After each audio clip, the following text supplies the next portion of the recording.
You're listening to the Aesthetically Speaking podcast, presented by Nextech. Hey guys, welcome back to the Aesthetically Speaking podcast. We are in beautiful New Orleans at the ASPS meeting, the annual meeting here. And I am here with my amazing co-host, Robin Ntoh, and we're excited to come to you live from the show. So exciting, Tyler. It's always great to you and I get on the show together and talk about just the industry and what's going on. And I know last year when we did this, it seems like it's been a year. It's been a minute. It's fascinating to be on the show floor, read the room, so to speak, but then gain those insights and try to interpret them. Yes, try to. Try to anyway. But we also have the insights from many meetings that we attend, whereas some of these people that are attending only attend this meeting, or they don't cross over into different specialties. So we cross over into many aesthetic specialties. So I think that those insights that we're able to gain allow us to compare and contrast. It's true. We've got a lot to talk about today. So let's talk about AI, because that is what everybody is talking about these days. In fact, just hosted a podcast on SEO Is It Dead? And where AI is really impacting that. So we're not going to talk about that. But I think about a year ago, yes, AI was a topic of conversation, but I don't think people really knew what they were going to do with it. We see a smattering of it. We still don't see a lot of companies here that are like representative of it. But I think there's some interesting things that are going on that really are starting to gain some credibility, and they're more relative to what we want to do. Let's talk about ChatGPT. Let's do it. And ChatGPT is, I felt guilty when I started using it because I'm like, am I cheating? That's how I felt too. And even knowing when to tell people, like, I use AI for this, or like, you'll be like, I did this, and then you're like, with AI. And now we're starting to learn, like, oh, I don't need to tell you that I used AI to build this. I built this. I directed it. We're almost becoming more of the producer, producing, the act, the play, more so than being on stage, if you will. And that's how I'm starting to see how people are embracing AI is I am conducting the play. I am conducting the content. You really spin that well. And I think let's start with Nextech as a business. I think that what we've done as a business is we've actually really almost forced education and a level of compliance around it within our own business. And you've been a champion. So why don't you share, because I think it's fascinating, some of the things that you've done, and it comes back to what you've trained AI to help you do. Yes. To help you become more efficient, because operationalizing where AI is focused and how it helps you is a very big component of where you're not cheating. You're actually, I would say, if you're not using it, then you're being inefficient these days. Yeah, you really are. And thank you so much for saying that. And I was actually looking at my my online learning dashboard earlier today, and I completed all of my AI courses. And I was like, wow, I actually learned quite a bit. And I was one of the first to utilize ChatGPT in November 2022 when it first launched. And I was like, what is this? This is magic. But anyways, one of the ways that I've used it as a sales leader is in creating an agent. And when you start to learn about agents, it takes you into a whole new world of AI. And there's a lot of worlds with AI, but with this, being able to train an agent on a specific use case. And for my team, what we were trying to do was become more educated about who we're selling to. What I did was I trained my agent on what I was looking for. I wanted to understand how many locations the practice had, how many providers they had. Of those providers, who were the injectors? So I would say, okay, there are 4 providers, 2 of them inject. There's 1 owner, and it would also look for, do they offer patient financing? Oh, they do. So they offer Care Credit and Cherry. Okay, how many services do they offer? Well, they offer 15 services, but they just launched Cyton, BBL, and Moxie last year in 2024. But what I trained it to do was to list a report. So my team now, they have access to this agent, and you can, just like you're sharing a PowerPoint or you're sharing an Excel spreadsheet, you can share an agent with your teams. And now this agent is making them more efficient. So instead of them having to go and look at the website and spend, 20 minutes or so getting all of this intel, now they just go get the website, they plug it into the agent. The agent within 20 to 30 seconds spits out this report, and it gives them all this data on, they offer, they have a patient portal, they offer care credit, they offer all these different things. This is how long they've been in business. This is how many locations they have, all the things that we would ever know. So now when we show up to our meeting, we're that much more armed and prepared. And we can also spend more time doing other things more efficiently and effectively. But that's one of many use cases. But that, for my team, has already saved us, again, 20 minutes per demo. And we're doing, many demos a day. So it all adds up. So Tyler, you lead the MedSpa team. And I think from a sales perspective, phenomenal use case. We've actually then transferred some of that into the MedSpa education when we implement. Yes. And so what that team has actually done is they have built an agent to actually facilitate on the setup. So it takes it takes the work off of the practice administrator, and a lot of times, med spas we know are small, and you've got a provider that's just really trying to launch their business, and they're trying to be a provider that's injecting to make money to pay the bills.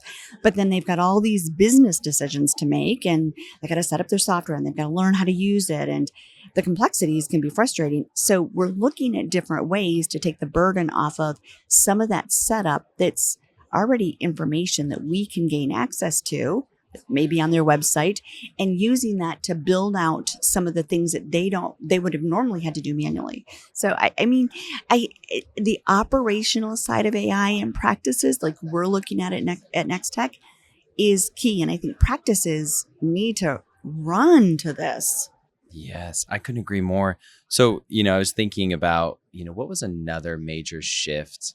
And you and I are huge Disney fans. That's right. And I think no secret there. Well, I think of it is my favorite movie, Toy Story, being one of the first computer animated films, right? And how do you think it felt back in, the mid 90s, being an animator and seeing, if you're working for another company and seeing Pixar come out with what they did? Was that still their work? What were they still putting that touch of animation? Comparing that to The Lion King, was that less of an animated movie? No, it wasn't. And we embraced it, and there's beauty in both still. Yeah, I think that we've got to really lean into it. Nextech is also thinking about AI. Everybody talks about the charting experience, and the big buzzword is they want AI to scribe. And okay, let's talk about that. Does AI scribing in the aesthetics arena fit? Yeah, does it belong? Does it belong there? Is it the right answer right now? And okay, so yeah, Nextech's built AI scribing, and we built it for our ophthalmology practices because that's a major part of our specialties that we serve. And more standardized in the way you think about healthcare and medicine and the way that you think about that patient journey within that practice. We all know aesthetics is different. I think about practices that are charting, and one of the things that they're dealing with is conversations that happen in the room that may not be considered medical. Like they're talking about, things happening in their life, whether there's been a death or a wedding coming up, but how they feel about something. That's context to state of mind, where AI may not capture that because it doesn't consider that medical information. But at the end of the day, physicians would generally want that information. They want to know not that. All of it, but they want to know that. Yeah. So it is vital. It's vital. So I say that to say, is that the first thing that we want as an answer for AI in the clinic, in the exam room? Or is there something better? And that's where Nextech is doing some really unique things, I think. Robin, I already have a lot of questions for you, but I want to, we're talking about compliance a little bit. And Robin has been a road warrior for Nextech, going to back-to-back meetings. And she was just barely at the Women in Aesthetic Leadership Conference last week in Southern California, I believe. Yep. Mm-hmm. And got a lot of intel. And they were also very lucky to have her, as she's, one of our key leaders at Nextech with so much experience. But I want to ask you this: can you share a few pearls of what you learned there and some things that relate to compliance with MedSpa? Absolutely. So we had the opportunity to host an ad board. So it was 20 women that are significant leaders in the MedSpa space. So we would consider them been in practice for probably 2+ years, some of them 10+ years. Wow. And so they've got a lot of experience, but these were not Nextech users specifically or intentionally. They were part of the Women in Aesthetics Leadership Conference and chose to participate in ad boards. And so there was a few different ad boards that were available to them for that as an option. And so the women that chose to be in this one, they actually chose it. And they were from many different platforms. And we did some surveying and we wanted to understand what are the topics we should talk about. But one of the things that really resonated was compliance, but also charting. And they also said, which was fascinating, they did not think that AI was the answer. What did they say? Well, they're concerned. Is AI going to provide or force them to still have more work? Because they're not certain they trust that it's going to capture all or less or what they needed to. And so that's what we're looking at Nextech is what does the industry want? What is necessary for them? And that voice of customer is relevant when you're thinking about how your platform continues to expand. If we just, think about it from our perspective, that doesn't necessarily provide the right solution for our customers. So that's why we have ad boards. That's why we have an aesthetics advisory committee that we meet with monthly to talk about the compliance issues. And again, one of the other things that I thought was astonishing is they talked about consents and the struggles around consenting. And I know doctors that actually will provide or say, I'm only going to consent once a year. It goes back to what does your state require? What does your medical malpractice require? And are you willing to take any risks? At the end of the day, it was a topic of conversation that we as a business want to go back and think about that some more. Wow. So many things to unpack there. One thing that caught my eye was some of the providers weren't willing to just so quickly give up that driver's seat of charting with their patients to AI so quickly. And you would think, I would have thought, oh, they'll love that. It's going to save them time. But that driver's seat is so important because it's much more than just charting. There's also a conversation to it. Is the AI creating more work? Are they charting the way that they would be charting? Would that communicate with the front desk and the providers and all the different things? So I actually really appreciate the thoughtfulness of, questioning it, and also Nextech's approach with, trying to be very thoughtful and mindful, and it's not about being first to market. It's being, best to market. Let's talk about wellness. Tell me what you're seeing just in this arena around the practices that your team is dealing with and the questions that they're asking, and because it's a level of complexity that's fascinating. Yeah. So what I'm seeing and what my team's seeing is, with the rise in competition comes the need for greater differentiation. And with that differentiation, they're more receptive to trying to be first to market, or even to start to add services that they didn't start their practice to offer, but they see the need for it. They see that peptides are being asked for by patients and they don't offer it. And they're like, actually, this is something we should offer.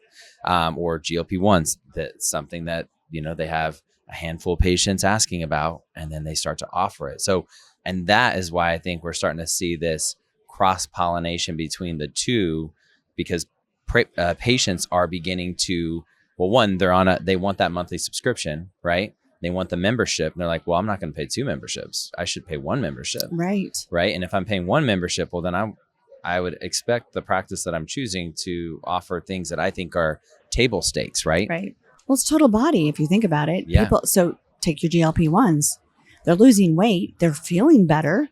So they want to look better and they want to feel better inside, not just from their weight loss, but now it's, okay, let's think about the peptides. Let's think about all these other components of wellness that, if you think about it, wellness has been around for many, many years. Mm-hmm. The GLP-1s are a recent addition to that whole spectrum of services provided in the med spas and in our plastic surgery practices, then I think it actually elevated the opportunity for wellness. And I would argue that practices are bringing wellness into their business because of the outcomes of GLP-1. Yes, that's such a great point. And they, you go and have this amazing experience, with GLP-1, and then you have a need for surgery after.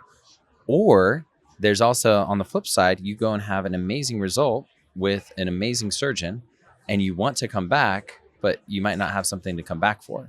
Right. And they're wanting that. They're begging for it. And if not, then that incredible surgeon misses the mark, but they just miss out on the opportunity to have another patient for life. Yeah, it's such an interesting time where I don't think anybody's truly identified, what do we even call this market? Because it's not really even just the aesthetic market, right? It's not the wellness market. Gone are the days of just thinking about, going to your primary care physician once a year. People are truly thinking about their total body, not just the way they look on the outside, but how they feel inside. And yes, that's not new, but now it's truly a driving force in the market. Mm-hmm. And you've got, how many energy-based devices are out there, Tyler? So many. Can't even keep up with them, honestly. That's part of it that's supporting it and fueling it. And, the demand is just there. We're not going to see med spas dwindle in number. No, they're going to keep rising. All you're doing is creating more choices for your prospects. Yes. And if you think about it, what makes you different? It's not just the paint on the wall or the art that you're using. What truly makes you different? And this is where practices are going to get really intentional about everything and anything. If they aren't now, they should be. Mm-hmm. They should get very intentional about what are the things that are going to allow me to differentiate. But I think what's really important here is you capture the patient. And there's a lot of emphasis right now in just getting the new customers, but I still would say that practices are not doing their best to retain people. What are you seeing? What are you hearing in the practices that you're dealing with? And I recognize that so much of that is part of what TouchMD developed, is that patient retention. But I think that there's more to it that people should be doing and could be doing. I think it's a great question and a great point to talk about. So, what I'm seeing is, it's really trying to find things that fill the cracks. And what are the cracks? Well, the first crack would be, how long after a patient leaves my practice do I reach out to them again to check in on them and to make sure that they're coming back in? Another crack would be, if I miss their call, are they automatically getting a text? And how many missed calls do we have? Because we want to be busy. And if we're doing great on the phones, that's going to happen. We don't want to miss the mark, because there are a certain amount of patients who, if you miss their call, they're going to jump to the next practice, potentially. Hopefully, they're just going to stay with you. But really what I'm seeing are... Well, not every patient's going to be a member. Yes. So they might jump ship. Yes. And we know that there's a generational component to that as well. Yes. So we can't ignore that. So you bring up a really solid point. What do we do about it? Yeah, what we do is we continue to find ways to automate and streamline. So how do we not drop the ball, really? We want to make sure that we never drop the ball or miss the mark. And when we do, that we have a technology in place to ensure that we're all humans. We're all going to forget something, right? We're all going to write down a sticky note, even when we have software. I'm guilty of that too.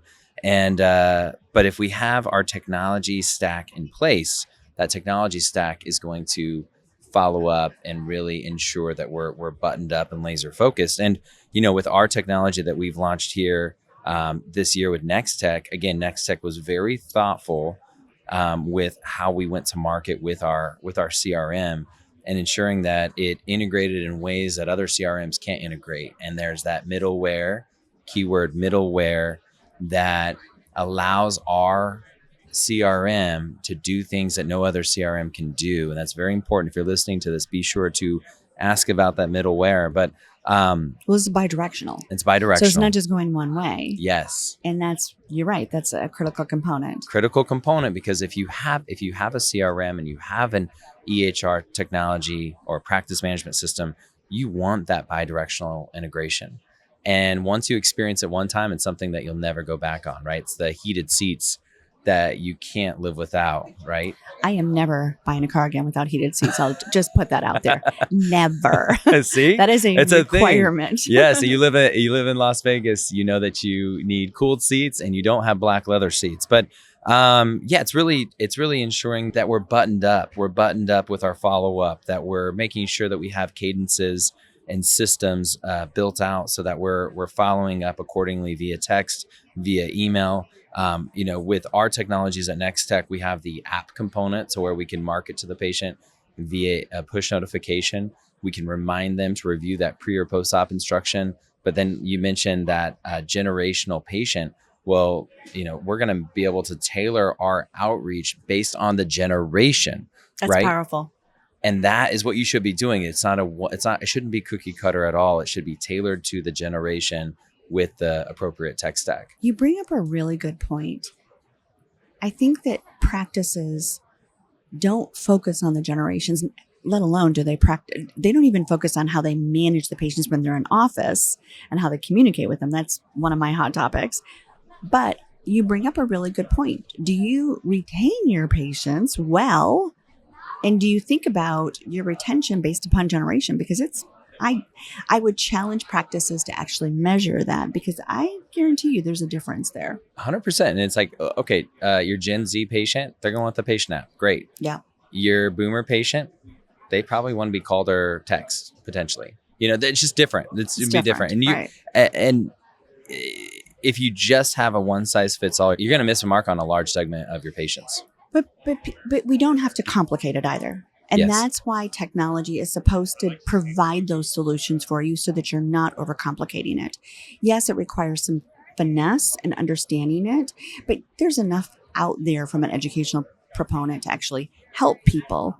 But yeah, you got to build it. Yes. And then you got to utilize it. Yep. And then you got to let it do the job it's supposed to do. You talk about retention. I go back to, if people really understood what it costs them to get a new customer, would they really be so lackadaisical about losing customers? No, never. I mean, seriously. Yeah, they would have something, even, in the times we know patients are up at night, scrolling through Instagram or YouTube or whatever the case may be, and making sure that you have automations in place to take care of those patients and serve those patients when, the lights at your practice are off, but really, the digital lights at your practice are always on. That is the key. Well, competition is fierce. Our practices are struggling with it, and they're going to continue. That is not going to go away. I can tell you, as we close out 2025, we are going to see in 2026, I will predict that we are going to continue to see where competition is going to continuously grow. And practices that don't start looking into these tools are going to struggle. And they're going to find that their margins drop because they're not finding any of those efficiencies. I mean, everything we've talked about today goes back to, are you able to manage the bottom line better because you're driving more efficiencies into your business, or thinking about how I retain versus spend more to get new customers? How do I drive efficiencies into what I'm doing as I bring in new customers? And then am I leaning into the services that really are going to help me continuously focus on building out my service set? 100%. I want to mention one thing. I remember right after COVID, we had that boom. And I remember, this is back when I was still selling TouchMD. And with the TouchMD, one of the value propositions is increasing your conversion rate. And people kind of, I'm going to use the word, scoffed at it a little bit, like, I don't need to increase my conversion rate. Right. But we're kind of back at that point where, what is your conversion rate? Yes. Could your conversion rate be better? Because we realize that the competition, like you said, is fierce and it's going up. So now, what if we could increase your conversion rate by even just 5%, right? What's 20%? But even just 5%, if I can increase your conversion rate, and what is that recipe? And it's different for everybody. Or, so it's both. How do I increase my conversion rate? What are the things I could be doing? maybe it's consistency in consults, maybe it's better educated patients, but then there's also, how do I maximize and squeeze more juice out of every patient encounter? How am I getting more revenue per guest? Point. That's great. That's a really important point. Are you measuring it to start with? Yeah. What do you know your conversion rate? And do you know your actual revenue per hour? Ooh, that's a huge one. Or revenue per patient. I mean, you're absolutely right. So much there. And I think that I think that's a great way for us to end this segment, because I think that is a great way for people to walk away from this and say, I'm going to lean into that one. Yeah. And definitely we'll be sure to give you more of this information, and maybe it's for another episode. Absolutely. It's always fun, Tyler. Yes. Thank you so much, Robin. I wish we could do more of these. These are always fun. When we talk, I'm like, wow, I've got another hour of conversation in me here. This is amazing. Absolutely. All right. Well, again, until next time, thank you, Robin. Always love doing these with you. And for those of you listening, be sure to check out the show notes to follow along on our journey here at Nextech. Be sure to sign up for Edge, our annual users conference. We launched the website last week. We did just recently launch the website. And I'll tell you this, I've been part of Nextech now for 3 years after coming over from TouchMD. And what Nextech does when they put on these Edge user conferences is unreal. It's so much fun. The culture is so much fun to be a part of. The parties that we put on. We have a night where we go, in the past it's been going to Disney World, where we actually rented out part of the park. Yep. Are you serious? Right. And we're big Disney fans. I know. This year, I don't know if I'm allowed to say it. Yeah, it's public. Okay. This year, you're going to be able to actually go and experience Hogwarts. Yes. For all of our Harry Potter fans. I'm a huge Harry Potter fan too. Love it. So be sure to go check out information about Edge. And if you're not already registered, be sure to register. And we hope to see you there next year. Thanks for listening to Aesthetically Speaking, the podcast where beauty meets business, presented by Nextech. Follow and subscribe on Apple, Spotify, YouTube, or wherever you like to listen to podcasts. Links to the resources mentioned on this podcast are available in your show notes. For more information about Nextech, visit nextech.com, or to learn more about TouchMD, go to touchmd.com.